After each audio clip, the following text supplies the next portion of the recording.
Assalamualaikum warahmatullahi taala wabarakatuh. Saya Muhammad Irfan bin Ahmad Nur Hisham, wakil dari Majlis Perwakilan Pelajar Kolej Profesional Mara Sri Iskandar, kini berada di Kedutaan Malaysia di Arab Saudi Riyadh. Dan bersama saya hari ini adalah Tuan Amirul Husni, pegawai Kedutaan Malaysia di Arab Saudi. Assalamualaikum Tuan. Waalaikumsalam. Pertama sekali saya ingin mengucapkan terima kasih kerana meluangkan masa bersama kami hari ini. Dan boleh, untuk soalan pertama, bolehkah Tuan ceritakan latar belakang Tuan dan apakah yang mendorong Tuan untuk menceburi bidang ini?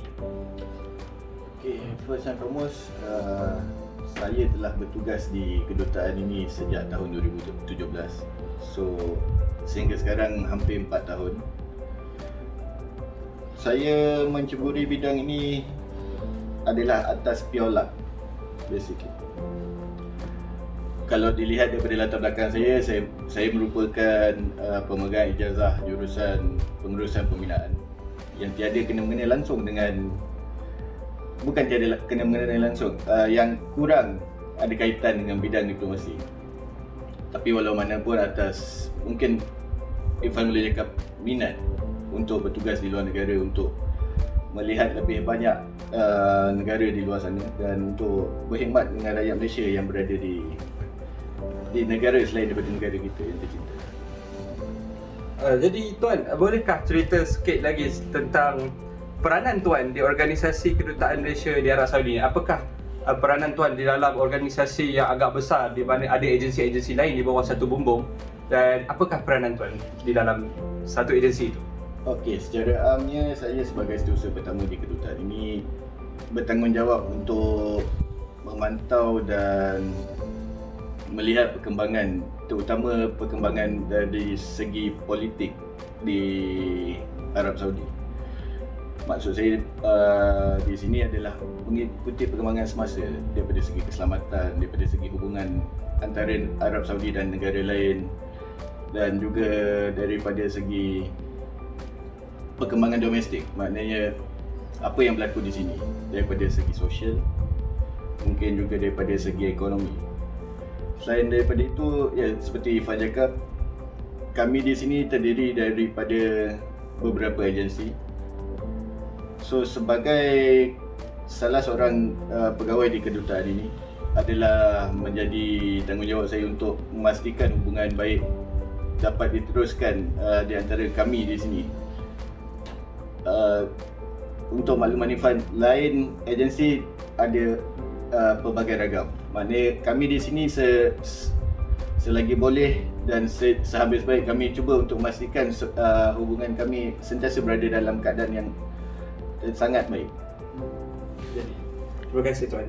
Jadi bolehkah selain itu Tuan sudah menceritakan tentang bagaimana Tuan bekerja di sini dan Tuan bercerita tentang bagaimana Tuan handle keadaan politik dan ekonomi di sini. Jadi Tuan, bolehkah Tuan ceritakan sedikit lagi kepada kami tentang cabaran dalam bekerja di sini? Mungkin ada cabaran dari segi bahasa sebab seperti kita faham ini bukan, this is not Kuala Lumpur, this is Riyadh, Saudi Arabia. So can you tell us a little bit more about maybe the difference in the challenges that you are facing? Yes, you're true. When it comes to language, yes, it is basically for me it's a barrier because I was not trained in Arabic. Basically, during my we have a short course in Wisma Putra for all diplomat before they got posted, called Diploma in Diplomacy, during which I took French. But at the end of the day, I was posted here. So language basically is just a small challenge because we have our own translator here. So it's not really bad. But living in Saudi by itself is different compared to Malaysia. The people is different. The environment, I mean the weather. The summer here can go up to 50 degrees Celsius. Prior to come here, I can never imagine myself to live in this kind of environment. But after 4 years, close to 4 years, 50 degrees Celsius in summer is nothing. Basically for you, I mean, how do you adapt yourself in a new place? That's it. And with that, I think the challenges you can face your challenges. You can tackle all the challenges with the support of your family, your friends, your colleague in the office. Thank you for the sharing. Boleh nampak dah skill diplomat ni ada di situ dengan tengok cara beliau bertutur dalam bahasa Inggeris. Dan selain itu, Tuan, bolehkah sebagai seorang staf kedutaan yang termuda di dalam kedutaan Malaysia di Arab Saudi, seperti saya difahamkan Tuan umur 32, 33? Saya dah 36. Jadi masih dikira muda di dalam dunia karier. Apakah nasihat yang boleh Tuan berikan untuk kami selaku golongan pelajar, golongan muda yang akan memasuki dunia pekerjaan, seperti apakah nilai-nilai yang kami perlukan, yang kami perlu ada untuk bekerja, tak kiralah di sektor kerajaan atau sektor swasta, apakah nilai-nilai yang kami perlu ada? Okey. Yang paling penting bagi saya, nilai yang perlu ada pada seseorang adalah integriti. Seperti yang kita tahu, pada hari ini pihak kerajaan terutama yang mementingkan nilai integriti ni untuk ditanamkan di dalam sikap sebagai salah seorang penyewa awam. Ia tidak bermaksud jika anda bekerja di sektor swasta anda tidak perlu mempunyai integriti. Basically, apabila seseorang individu itu mempunyai nilai integriti yang tinggi, secara tidak langsung nilai-nilai lain akan amplify. Maknanya nilai-nilai lain kita akan nampak lagi elok. Maknanya kalau kita integriti, maknanya daripada segi kebolehpercayaan kepada kita, kebolehan kita melaksanakan sesuatu tugasan yang telah diamanahkan, dan pelbagai lagi. Selain daripada itu, untuk saya, untuk adik-adik yang sedang lagi belajar, pada ketika waktu di universiti inilah adik-adik sepatutnya cuba mengasah bakat. Tak semestinya benda itu harus berkaitan dengan dalam bidang akademik ataupun untuk persediaan untuk bidang pekerjaan. Kadang-kadang sesuatu hobi atau minat semasa di universiti boleh diguna pakai apabila berada di alam pekerjaan pula. Jadi terima kasih atas nasihat yang diberikan kepada kami golongan muda yang ingin masuk ke dunia pekerjaan. Dan saya ada soalan terakhir apabila saya mendengar penjelasan dan pengalaman Tuan berada di sini sebagai seorang diplomat. Dan saya juga agak tertanya-tanya bagaimana seseorang itu boleh menjadi diplomat seperti Tuan. Dan bolehkah Tuan bercerita tentang macam mana kami sebagai seorang pelajar yang masih muda dan yang akan menghabiskan sesi pembelajaran mereka untuk menceburi bidang bekerja dalam kedutaan ini. Kemahiran apakah yang kami perlu ada, seperti mungkin kami kena ada kemahiran bertutur, atau mungkin kami kena ada kemahiran fizikal atau sebagainya. Bolehkah Tuan bercerita sikit tentang itu? Okey, first and foremost, kalau untuk berkhidmat di kedutaan ni, secara amnya kebanyakan pegawai-pegawai di kedutaan adalah pegawai-pegawai yang juga berkhidmat di Wisma Putra. So with that, first, kalau nak join kedutaan, Irfan dan rakan-rakan maknanya kena memasuki perkhidmatan awam terlebih dahulu. Dan di perkhidmatan awam ni terdapat beberapa kategori. Maknanya ada kategori pegawai dan ada kategori kaki tangan. Pegawai kelayakan minimum adalah ijazah pertama. Maknanya ijazah pertama dengan kemudian untuk memasuki perkhidmatan awam. Dan untuk menjadi supporting staff dengan SPM juga, Irfan boleh memasuki perkhidmatan awam. Tapi kebanyakan sekarang pegawai-pegawai ataupun supporting staff adalah daripada mereka yang memiliki diploma. Okey. Tapi selain daripada Wisma Putra, terdapat juga pegawai-pegawai daripada agensi lain. Seperti contoh daripada Kementerian Pertahanan, daripada PDRM, daripada Kementerian Pertanian di setengah tempat. So basically, yang paling penting adalah untuk bekerja di kedutaan adalah untuk mengurus perkhidmatan awam. seperti saya, pada awalnya saya tidak berkhidmat di Wisma Putra, tetapi mungkin disebabkan rezeki saya pada ketika itu, saya ditempatkan di bahagian antarabangsa Kementerian Perumahan dan Kerajaan Tempatan, di mana ia telah mendorong saya untuk mendalami hubungan dua hala di antara sesebuah negara. So di situ kita boleh lihat yang sebenarnya the starting point ada penting juga semasa memasuki perkhidmatan. Tapi apa yang lebih penting bagi saya, kemahiran seperti yang Ifan tanyakan tadi, adalah adaptability, di mana seseorang itu boleh menyesuaikan diri di dalam apa-apa jua keadaan. Maknanya macam kami di Wisma Putra, kami secara amnya tidak diberikan pilihan untuk bertugas di negara mana. Seperti saya di sini, penempatan saya adalah berdasarkan arahan daripada pengurusan di Wisma Putra ketika itu. So sebagai seorang pegawai, ataupun macam Ifan cakap, kemahiran macam yang saya cakap tadi, adaptability. Tapi dan dalam pada masa itu, kita macam kami di Wisma Putra sentiasa bersiap sedia untuk ditugaskan di mana-mana sahaja di muka bumi ini untuk berkhidmat kepada negara. Daripada segi latihan, macam mana saya boleh sampai ke tahap ini. Basically, waktu mula-mula memasuki PTD dahulu, saya perlu melalui latihan selama lebih kurang 7 bulan. Latihan berkenaan dia merangkumi pelbagai aspek, dan antara aspek-aspek yang telah dimasukkan ke dalam program berkenaan adalah latihan macam pada saya dulu, latihan kepolisan, kebombaan, dan beberapa lagi siri latihan di luar.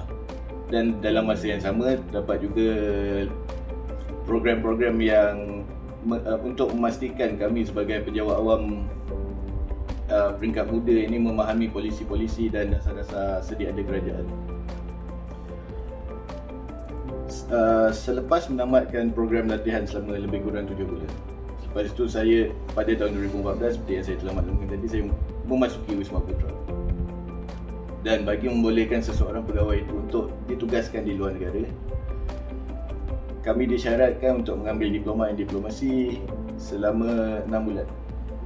Khusus berkenaan adalah in-house training program oleh salah satu cabang latihan Wisma Putra, iaitu IDFR, Institut Hubungan Luar.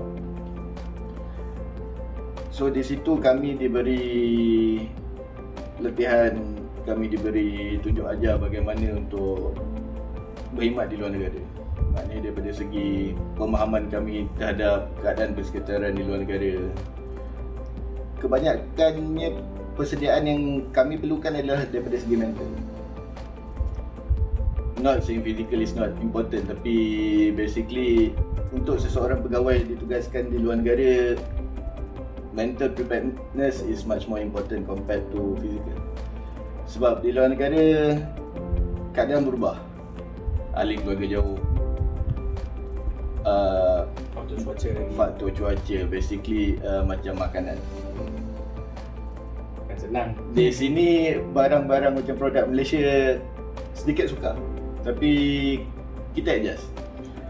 And pada saya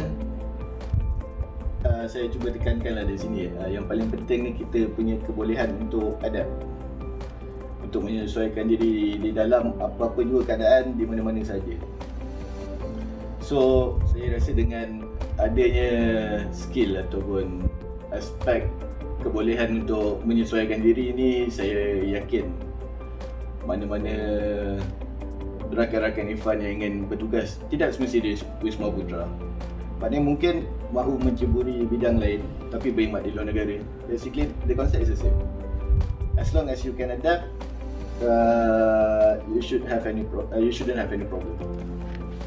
Jadi terima kasih Tuan Amirul kerana berkongsi sedikit sebanyak tentang latar belakang dan pengalaman Tuan di sini, dan juga sebagai nasihat yang telah diberikan. Jadi kepada penonton yang berada di Malaysia, itulah dia Tuan Amirul Husni, pegawai kedutaan Malaysia di Arab Saudi, dan nasihat-nasihat yang diberikan, saya harap kita boleh mengambil iktibar dan kita boleh mengambil pengajaran, dan apa yang paling penting untuk kita sebagai seorang rakyat Malaysia, dan kita haruslah mempunyai satu nilai dan kebolehan untuk kita mengadaptasi diri kita di dalam dunia luar. Tidak kisahlah sama ada kita berada di sektor kerajaan atau sektor swasta, atau kita berada di dalam atau luar negara. Lebih-lebih lagi kepada pelajar-pelajar yang ingin meneruskan pembelajaran mereka ke luar negara, ambillah nasihat Tuan Amirul kita di sini. Bak kata pepatah, masuk kandang harimau mengaum, masuk kandang kambing mengembek. Jadi, saya Muhammad Irfan bin Ahmad Nur Hisham melaporkan untuk Majlis Perwakilan Pelajar Kolej Profesional Mara Sri Iskandar dengan ucapan wabillahi taufiq wa hidayah. Assalamualaikum warahmatullahi taala wabarakatuh.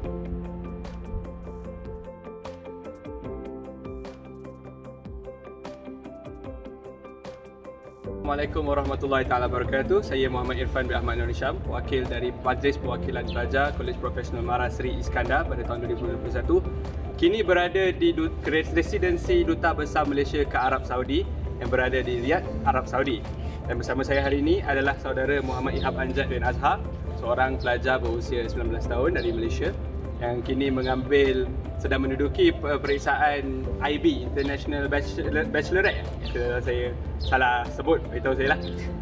Jadi di sini saya akan menemu bual saudara Muhammad Ihab dengan menggunakan medium bahasa Inggeris. Dan Ihab, how are you? Good, thank you. Okay, so before we begin to the critical questions, we begin with the critical questions. Can you please share with us about yourself and your background and your academical experience after studying in 3 different countries, if I'm not mistaken? Okay, so my name is Muhammad Ihab Amjad bin Azhar, but I go by Ihab. I'm 18 years old and I grew up mostly outside of Malaysia, but was able to study in Malaysia for around 2 years. I've been to countries such as Uzbekistan, Australia, and then Saudi Arabia, where I took most of my academic years. And I'd say it was an interesting progress for me, especially being a Malaysian who hasn't really had much, exposure to other cultures, but being exposed to those cultures made me who I am today. And yeah, I'm grateful for the experiences that I've been to.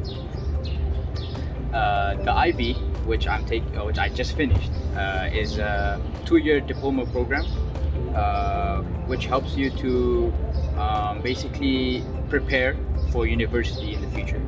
And we start in grade 11 until grade 12, and basically it's out of a score of 45, if I'm not mistaken. And the IB diploma allows you to apply to a majority of universities, since it's an international diploma. It's an international grade, right? Yeah. So, really nice experience from you. And for next question, based on your experience of migrating from country to country, which Saudi Arabia is the 3rd country that you have migrated from Australia? Can you share with us on the challenges of being a Malaysian in terms of cultural, ethics and language? Because like me, I am a Malaysian, it's okay, don't mind him. I'm a Malaysian born student. I was born in Ampang, I grew up in Wang Semaju, and I arrived in Riyadh around 2019. So I didn't have enough experience to talk about it. So can you please enlighten me on these differences and these challenges that you are facing? Well, I'm also Malaysian born, but I've only taken kindergarten as far as I remember in Malaysia, and then had to leave. My first posting was at Uzbekistan, and for sure that was the most challenging. Well, but mostly because I was still young and I didn't know any bit of English. And the school that I went to was an international school in which everyone spoke English, So the challenge for me there was, being able to understand people, but it took some time, and yeah, I'd say that it helped me towards my next posting, which is in Australia, and everyone there, especially, they spoke, a lot of English. It's their native language, and I believe being able to speak English at that time period really helped me a lot. Although I'd say the challenging part was, trying to understand their accents, because sometimes you hear what they say, but you can't really understand it. With the accents, because in Exactly. Malaysia we grew up without accents, Yeah, so yeah. it's kind of hard. Yeah, but if you live there long enough, for me, I lived there like 3 years, I'd say, and I understand them clearly. I still have some friends that I keep contact with, and yeah, it's a good opportunity for me to also understand their culture as well. It's way different than Malaysian culture because they don't have a lot of Muslims in the area, and being the only Muslim there, actually, they actually respected that I was a Muslim. Oh, okay. Yeah, they're really nice people. So if they show me respect, I'll show them respect back. Yeah, So basic it's mutual. Yeah. So really nice experience sharing, especially being a Malaysian, being a Muslim, and being a Malay as well. And then when you are in a foreign country, when you are the only person of your kind in a foreign country, it's very nice to know that how well you can adapt after being in this is your third country, right? Yeah. So as someone with a quite share of experience after what you have told me, can you share some advice for the students of Mara Professional College, Sri Iskandar, especially to those who have the ambition and dreams to further their studies abroad away from Malaysia? As you know, a little bit of context, Mara is like a foundational body that helps the locals, the Bumiputras, the Malays in general, in their studies and economically. And so right now we are talking on the aspect of education. So usually Mara will send good students who excel well to overseas, such as maybe New Zealand. So when we're talking about New Zealand, and then you were once in Australia, so they are kind of neighbors. So maybe you can share a little bit of advice based on your experience for the students that want to go, so that they won't lose themselves, or maybe they will adapt well in the country. Please. Well, certainly, the biggest advice I'd give is to stay open-minded. If you're not open-minded, you won't be able to branch out and experience other cultures. For me, I was still young, so it was easier for me to take in different cultures. But being adults, you tend to always stick to what you know already. But it's always nice, especially if you're going to a different country, to explore different cultures and just be open-minded about things, because people might do things differently than you, but if you can understand why they do those things, you'll excel well in that country. And as far as just respect as well, you need to make sure that you respect everything that is being given to you. Even if, for example, you're a Muslim and the other person isn't, you still need to respect that. You can't just assume everything will go your way. You need to always make sure that you keep that level of maturity as well. As an adult, it's always nice to make sure your basic levels of maturity and what is the right thing to do. But I've always grown up outside of Malaysia, so it was easy for me to adapt to different surroundings. But an advice I'd give to someone who's always lived in one country and going overseas for the first time is just to enjoy it. Some people, they might miss home, but once you really get to know the country that you go to, you learn to love it, and you start to slowly not miss home anymore. Like for me, my first couple of years moving, I've missed home so much. Like I've always wanted to eat the food again, but then when you start exploring different branches, you won't miss anything. So you don't miss Malaysia right now? Well, obviously, I've finished my IB here, and I want to go back to Malaysia, but you know, it's always good to have that mindset of trying new things. Yeah. Really understand perspective, and really good sharing as well, because you know, when we're talking about overseas, when you go away from home, we tend to get homesick, and especially you're not in Malaysia, you're not in Kuala Lumpur, you may be in somewhere Edinburgh, Scotland. Yeah. So so really nice sharing from you, and I think that's all the time that we have. It's really nice sharing from Brother Muhammad Ihab Amjad here, and I am Muhammad Irfan bin Ahmad Nur Hisham, and I hope that everyone can take the advices that he gave, and the advices that he gave, and the moral support and the educational advice that he gave, so that we can use it as a benchmark, we can use it as a guide. And I think that's all for today. When we will connect with the Ambassador of Malaysia after this. And my name is Muhammad Irfan bin Ahmad Nur Hisham, reporting for Student Representative Council of Mara Professional College Sri Iskandar. Thank you. Alhamdulillah, selesai sudah majlis pembuka puasa untuk perwakilan Malaysia di Arab Saudi. Dan bersama saya hari ini adalah Datuk Abdul Razak bin Abdul Wahab yang merupakan Duta Besar Malaysia ke Arab Saudi. Assalamualaikum Datuk. Assalamualaikum. Okay, jadi untuk memulakan sesi, Datuk, saya izinkan saya bertanya sedikit soalan untuk sesi temu bual kita pada hari ini ya. Pertama sekali, bolehkah Datuk ceritakan latar belakang Datuk sejak menyertai perkhidmatan seumpama ini? Di dalam latar belakang untuk berkhidmat di dalam sektor luar negeri ini, ataupun dalam arti kata berkhidmat di kedutaan, seseorang itu pada umumnya ataupun pada dasarnya mestilah mempunyai ataupun telah dipilih menyertai skim pegawai takbir dan diplomatik. Di dalam skim pegawai takbir dan diplomatik ini yang sebenarnya terbahagi kepada dua, iaitu satu di sektor dalam negeri, satu di sektor luar negeri. Yang di luar negeri ditempatkan di Wisma Putra ataupun Kementerian Luar Negeri, yang mana mereka ini akan dipilih untuk menjawat pelbagai jawatan di kedutaan-kedutaan Malaysia di seluruh dunia. Jadi untuk itu, selain daripada pegawai daripada Kementerian Luar Negeri, ada juga pegawai daripada Immigration, Tourism Malaysia, Kementerian Pertanian, Kementerian Pertahanan, Polis Diraja Malaysia, Matrade dan sebagainya. Agensi-agensi lain juga turut berkhidmat di kedutaan besar Malaysia di seluruh dunia.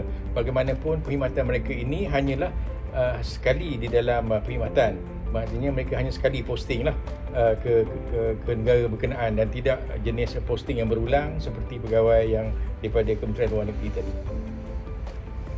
Jadi Datuk, selain daripada Datuk ada sebut tentang macam mana ada agensi-agensi lain juga yang ada posting di luar negara, dan manakala orang yang seperti Datuk yang bekerja di bawah Wisma Putra, dia ada lebih banyak peluang untuk posting ke berbanyak negara. Jadi soalan seterusnya adalah, bolehkah Datuk ceritakan tentang struktur organisasi kedutaan Malaysia di Arab Saudi? Struktur organisasi di dalam mana-mana kedutaan besar Malaysia di seluruh dunia ini, ataupun secara khasnya di Arab Saudi ini, diketuai oleh seorang duta besar yang mengetuai kedutaan tersebut, yang mana di bawah duta besar tersebut akan ada ketua-ketua jabatan ataupun agensi-agensi daripada daripada kementerian dan sebagainya. Seperti contoh, kalau di Arab Saudi ini, di Riyadh, di Kedutaan Besar Malaysia di Riyadh, kita ada pejabat penasihat pertahanan, penasihat keselamatan daripada PDRM, dan juga kita ada daripada Jabatan Perdana Menteri bahagian pendidikan. Pada masa yang sama juga, kalau mengikut struktur organisasi ini, di Arab Saudi kita juga ada pejabat konsulat jeneral yang berada di Jeddah, yang mana dikutai oleh seorang konsul jeneral, dan di bawah konsul jeneral itu terdapat beberapa agensi seperti Immigration, Tourism Malaysia, Matrade dan Tabung Haji. Jadi mereka ini, kita semua yang saya katakan ni, semua dipanggil home based staff, yang mereka datang daripada Malaysia, daripada jabatan atau kementerian masing-masing untuk berkhidmat di samping Kementerian Luar Negeri tadi. Dia juga turut disokong ataupun dibantu oleh kaki tangan ambilan tempatan, yang what we call local staff. membantu dalam menjalankan fungsi kedutaan di sesebuah negara tersebut. Jadi Datuk, bolehkah Datuk terangkan, ini adalah pandangan saya pada awal bila saya baca tentang Konsulat Jeneral ni adalah apabila negara tu lah besar, dia macam adakah ia seperti satu cabang untuk kedutaan Malaysia atau apa? Sebenarnya ia ialah sebagai salah satu, macam betul yang dikatakan tadi, sebagai satu arm ataupun cabang daripada kedutaan itu sendiri. Biasanya pejabat konsulat jeneral ataupun konsul sesebuah negara itu, apabila sebuah negara itu dari segi geografinya besar, jadi sudah tentu untuk mendapatkan liputan kepada seluruh negara tu yang berpusat hanya di ibu negara sudah tentu tidak mencukupi. Jadi sebab tu kerajaan membuat keputusan untuk menubuhkan beberapa pejabat konsulat ataupun konsul di negara-negara tersebut. Sebagai contoh, kita di Arab Saudi ni kita ada pejabat konsulat di Jeddah. Kalau contohnya misalnya di negara China, ibu pejabatnya ataupun kedutaan besarnya ialah di Beijing, tetapi kita ada konsulat jeneral di Shanghai, di Hong Kong, di Kunming, di Guangzhou dan sebagainya. Dan di situ juga ada kepentingan Malaysia yang menyebabkan pejabat-pejabat konsulat tersebut kita ada mewujudkan pejabat-pejabat tersebut. Begitu juga contohnya kalau di Amerika Syarikat, kedutaannya terletak di Washington DC, tapi kita ada pejabat konsulat jeneral di New York, kita ada pejabat konsulat jeneral di Los Angeles. Jadi ini untuk membantu pihak kedutaan yang berada di ibu negara untuk bersama-sama menjaga kepentingan Malaysia di tempat-tempat yang berkenaan.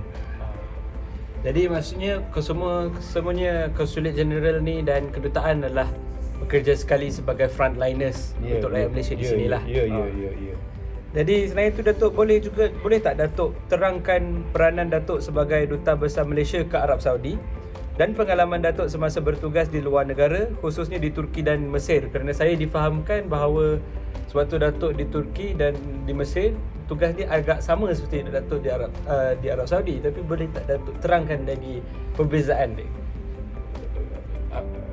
Tugas yang sebenarnya berkhidmat di luar negara ini ialah untuk mempertahankan apa-apa kepentingan Malaysia di luar negara ataupun di negara berkenaan, dan juga untuk mempromosi apa kepentingan Malaysia di sana.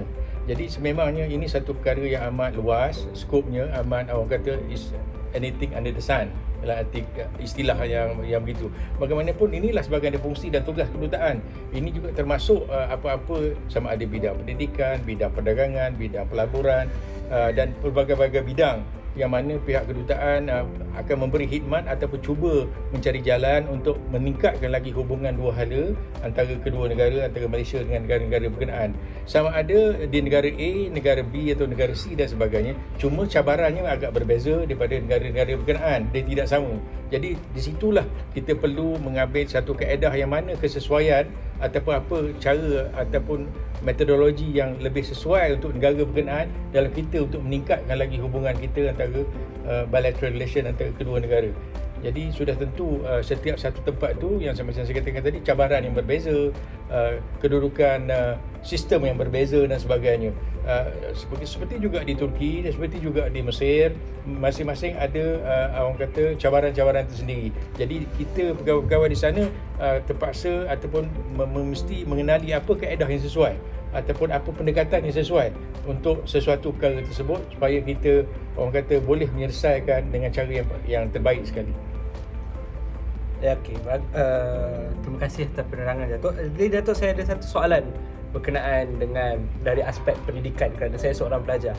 Dan berdasarkan pengalaman Datuk bekerja di Mesir, dan kita tahu Mesir ada Universiti Al-Azhar di Mesir di mana banyak juga pelajar Malaysia kita di sana. Dan bolehkah Datuk ceritakan pengalaman Datuk dalam mengendalikan perkara-perkara yang berkaitan pelajar-pelajar Malaysia di Arab Saudi? Adakah ia berbeza dengan Mesir atau macam mana? Sudah tentu di antara tempat-tempat yang saya pernah berkhidmat seperti dikatakan tadi di Mesir, di Turki, di Arab Saudi maupun di Rusia sebelum ni, kita ada pelajar-pelajar, maknanya Malaysia ada menghantar pelajar-pelajar di negara-negara berkenaan. Jadi pada biasanya ialah bila kita berada di luar ni, para pelajar ni dengan secara sendiri mereka akan menubuhkan ataupun mewujudkan persatuan-persatuan untuk apa orang kata, untuk dapat mereka bersama-sama lah bergerak dalam satu kumpulan. Jadi begitu juga di Mesir, di tempat-tempat yang saya katakan tadi. Cuma setiap tempat itu memberi, macam saya katakan sebelum ni, ialah cabaran yang berbeza antara satu tempat, satu negara dan sebagainya. Misalnya Mesir pada ketika itu dia ada sebuah persatuan yang dinamakan Persekutuan Melayu Republik Arab Mesir. Persekutuan Melayu Republik Arab Mesir ini sebuah persatuan pelajar yang mana dianggotai pada awal mula penubuhannya, dianggotai oleh rakyat daripada negara Malaysia, daripada Thailand, daripada Indonesia, Singapura dan juga Brunei. Pada ketika itu kedutaan tidak wujud lagi di Mesir. Jadi persatuan inilah yang menjadi memainkan peranan untuk menjaga kebajikan ahli-ahli ataupun pelajar-pelajar yang datang ke Al-Azhar khususnya pada ketika itu untuk mencari rumah dan untuk menunjukkan perkara-perkara yang baru, untuk memudahkan mereka menyesuaikan diri dalam keadaan sekeliling. Tapi apabila pihak kedutaan telah ditubuhkan, diwujudkan di Mesir, di Kahirah pada masa ketika itu, ada berlaku sedikit orang kata konflik, di mana pihak persatuan menyatakan merasakan bahawa peranan mereka telah diambil alih oleh pihak kedutaan, yang khususnya pada masa itu oleh MSD lah, Malaysian Student Department, ataupun sekarang ni Education Malaysia. Jadi ada sedikit bila berlaku perselisihan begini, dia tidak mendatangkan sedikit keharmonian antara hubungan persatuan pelajar berkenaan dengan pihak kedutaan. Bagaimanapun kita faham bahawa perkara-perkara ini kita perlu tangani, dan kadang-kadang pihak pelajar sendiri, saya boleh mengatakan mereka ni ada terlalu taksub kepada berpersatuan. Kadang-kadang mereka lupa tentang objektif mereka datang ke situ untuk belajar dan sebagainya, dan mereka menjadi satu perkara yang lain pula. Jadi ada perkara ataupun cabaran-cabaran sebegini berlaku. Bagaimanapun alhamdulillah saya difahamkan sekarang ni persatuan tersebut telah digugurkan pendaftarannya, dan mereka tidak ada masalah yang sedemikian lagi. Tapi di tempat-tempat lain kita ada juga persatuan-persatuan yang sama, tetapi tidak ke arah yang sedemikian. Mereka lebih menampak kepada kebajikan pelajar sahaja, iaitu dari segi sistem untuk akademik, dari segi mereka berbuat seminar untuk meningkatkan lagi atau pemahaman mereka dalam subjek-subjek yang mereka belajar dan sebagainya. Yang saya ambil contoh, kalau pelajar MARA khususnya, masa saya di Moskow, ada pihak MARA menghantar sekumpulan pelajar MARA, saya lupa universitinya, tapi khusus membuat aeronautical engineering. Jadi ini adalah di mana satu kumpulan pelajar MARA yang ditaja pada ketika itu, mereka duduk dalam satu persatuan anak-anak MARA di situ, dan alhamdulillah mereka tidak ada masalah dan mereka boleh belajar dengan baik walaupun terpaksa berbelajar dalam bahasa Rusia dan sebagainya. Jadi okey Datuk. Jadi terima kasih atas pencerahan berkenaan dengan pelajar-pelajar. Amat membantu kami sebagai Nano MARA pun dalam konteks pun memang MARA sering diperlihatkan untuk memberi beasiswa kepada pelajar-pelajar yang memerlukan dan layak untuk pergi ke luar negara untuk melanjutkan pelajaran mereka. Jadi Datuk, boleh tak selaku Datuk merupakan wakil kerajaan Malaysia di Arab Saudi, apakah nasihat yang Datuk boleh berikan kepada kami, Majlis Perwakilan Pelajar Kolej Profesional MARA Seri Iskandar, selaku ketua di kolej dan kepada ketua-ketua persatuan yang terdapat di kolej itu, untuk memantapkan lagi kepimpinan kami, kerana Datuk adalah orang yang mewakili rakyat Malaysia di sini, dan kita pun boleh nampak betapa besarnya Arab Saudi ni dan betapa besarnya tanggungjawab Datuk. Jadi kepimpinan Datuk adalah lebih besar daripada kepimpinan kami sebagai seorang pemimpin pelajar yang di kolej yang tak berapa besarnya. Jadi Datuk boleh kongsikan tak pendapat Datuk? Okey, pertama sekali kita anggaplah kita apabila kita dipilih untuk menjadi ketua ataupun wakil kepada pelajar-pelajar, maknanya kita akan memimpin sebahagian ataupun kumpulan atau golongan yang kita terpaksa pimpin di bawah kita. Jadi ini merupakan satu orang kata bentuk latihan yang kita cuba manfaatkan. Jadi inilah bentuk-bentuk ciri, sebab setiap orang tu dilahirkan sebagai pemimpin. Cuma di sini apabila kita telah dipilih dan diberi tanggungjawab, satu, kita kena pastikan bahawa kita dapat melaksanakan apa yang dipertanggungjawabkan kepada kita. Jadi untuk melaksanakan apa yang dipertanggungjawabkan itu, sudah tentu dia kadang-kadang memerlukan sebagai seorang itu ciri-ciri kepimpinan yang baik. Apa itu ciri-ciri kepimpinan yang baik? Sudah tentu dia menjadi idola, menjadi ikutan kepada anak buah dia yang dipimpin olehnya. Dan salah satu daripada perkara yang boleh kita tunjukkan di sini ialah kepimpinan melalui teladan, iaitu kita sendiri menunjukkan bahawa kita, walaupun kita berpersatuan, kita beraktiviti persatuan dan sebagainya, pada masa yang sama akademik kita, sebab itu fokus kita yang nombor satu, akademik kita cemerlang. Jadi kita pastikan bahawa kita bukanlah antara golongan yang tertinggal di dalam subjek, dalam pelajaran-pelajaran yang kita ambil. Kita di antara orang yang kita, orang kata, skor di dalam subjek. Macam orang boleh tengok, dia kata, wish, hebatlah saudara Irfan ni, dia bukan saja sebagai ketua berpersatuan, tapi subjek dia semua dapat senarai dekan. Contohnya kan, Dean's List dan sebagainya. Jadi dia sudah tentu orang yang dipimpin di bawah dia akan menampak, oh saya mesti cuba mengikuti jejak langkah macam mana saudara Irfan. Dan ini tidak datang secara mudah begitu. Dia sudah tentu memerlu pada diri kita tu sendiri. Di samping saya kata-kata menunjukkan contoh melalui kepimpinan, melalui teladan, kita mesti menunjukkan sikap-sikap yang positif, sikap yang bagaimana kita mengenali sesuatu masalah. Jika ada sesuatu masalah tu, bagaimana kita boleh mencadangkan solution-nya untuk sesuatu perkara berkenaan. Bukanlah hanya kita dalam bentuk okey, kita wakil kepada pelajar, kita mesti bantah, kita mesti komplain, kita mesti lawan. Jadi bukan masalah tak boleh melawan, bukan masalah tak boleh membantah, tapi ada saluran-saluran, ada cara dia yang menunjukkan kita ni seorang yang boleh dihormati. Jadi itu amat penting sekali bagi saya untuk dalam peringkat untuk melatih kita ke arah yang lebih tinggi, ke arah yang lebih bertanggungjawab ke atas apa yang kita lakukan. Dan insya-Allah saya percaya jika masing-masing ada disematkan perkara-perkara ini di dalam diri mereka, saya pasti mereka akan berada di jalan yang betul. Terima kasih Datuk atas nasihat yang diberi untuk ketua-ketua yang akan menjadi satu hari lagi kami akan mengambil alih, mungkin satu hari kami mungkin akan mengambil alih pentadbiran negara, dan kami mungkin akan orang kata lead the charge lah, yang akan membawa mental negara itu.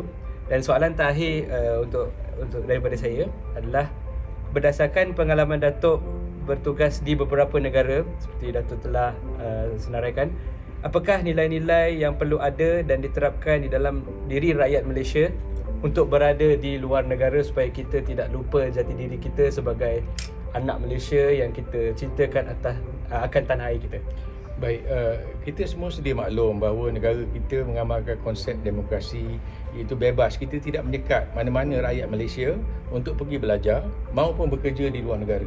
Tetapi apabila kita berada belajar di luar negara maupun kita bekerja di luar negara, mestilah kita sematkan di dalam dada kita, di dalam sanubari kita, bahawa kita ni rakyat Malaysia, kita ni anak Malaysia, kita ni orang yang bersyukur, kita ni orang yang sentiasa tidak lupa kepada di mana asal usul kita. Walaupun saya tidak nafikan ada sedikit kedapatan rakyat Malaysia, pelajar yang bila berada di luar negara, mereka seolah-olah memburuk-burukkan negara kita sendiri. Saya akui bahawa negara kita tidak perfect.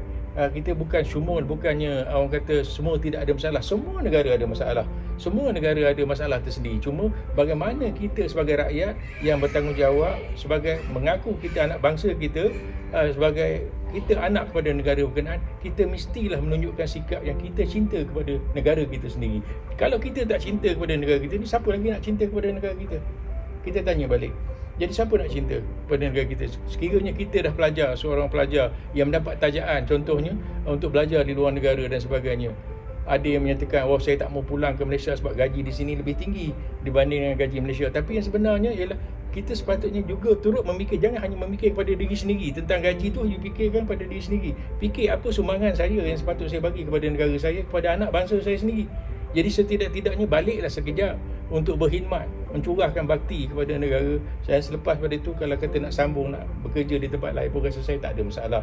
Orang takkan sebab jangan lupa bahawa saudara mendapat scholarship dan peluang yang diberi oleh kerajaan. Jika begitu, mengapa tidak bagi kepada orang lain? Jika ada bersikap sedemikian. Jadi dalam perkara ini janganlah orang kata, kalau saya katakan jangan begitu selfish lah. Dalam perkara ini sepatutnya kita kena pandang lebih jauh, dan dunia ni bukan hanya dunia semata-mata, dia lebih besar daripada itu lagi. Jadi kita sentiasa kena ingat, kita sentiasa bersyukur apakah sumbangan kita kepada jangan kata negara lah, setidak-tidaknya apa sumbangan kita kepada diri kita sendiri dan juga kepada keluarga kita. Jadi negara tu mungkin dah besar sangat, rasa saya, tapi kita tetap kena ada sikap ataupun sematkan tu di dalam diri kita sendiri supaya kita sentiasa beringat bahawa bila kita berada di luar, di dahi kita ni ialah Malaysia. Tidak ada perkara-perkara lain, tidak ada Ahmad, tidak ada Ali ataupun Syed dan sebagainya. Di kepala kita hanya orang nampak budak mana tu, siapa tu, Malaysia. Itu yang nombor satu. Baik kita, baiklah Malaysia. Kita menunjukkan perkara tak baik, tak baiklah Malaysia. Jadi tapi saya percaya walaupun ada sebilangan kecil yang mungkin tidak berada di landasan betul, tapi pada umumnya saya percaya rakyat Malaysia ada punya jati diri yang tinggi, yang sayang dan cintakan kepada negara Malaysia yang tercinta. Terima kasih Datuk atas nasihat yang diberikan. Lebih-lebih lagi untuk kami anak-anak muda yang kita boleh nampak pun betapa ada yang jati diri dia goyah, jati diri dia terhadap cinta dia terhadap negara itu adalah goyah. Dan terima kasih kerana menasihati kami sebagai anak muda bangsa yang satu hari akan menjadi tunjang dan akan menjadi orang-orang yang memimpin negara di masa akan datang, insya-Allah. Jadi jadi tuan-tuan dan puan-puan, itulah nasihat yang diberikan oleh Tuan Yang Terhormat Datuk Abdul Razak bin Abdul Wahab, Duta Besar Malaysia ke Arab Saudi, dan diharapkan agar kita mengambil iktibar dan mengambil pengajaran daripada apa yang telah diberikan. Dan sebagai anak bangsa yang mencintakan negara, marilah kita melindungi kemerdekaan dan keamanan yang telah didapatkan, yang telah diperjuangkan oleh nenek moyang kita untuk masa depan anak-anak kita pula. Jadi itu sahaja daripada saya. Saya Muhammad Irfan bin Ahmad Nur Hisham melaporkan untuk Majlis Perwakilan Pelajar Kolej Profesional Mara Seri Iskandar 2021 dengan ucapan sekian, terima kasih.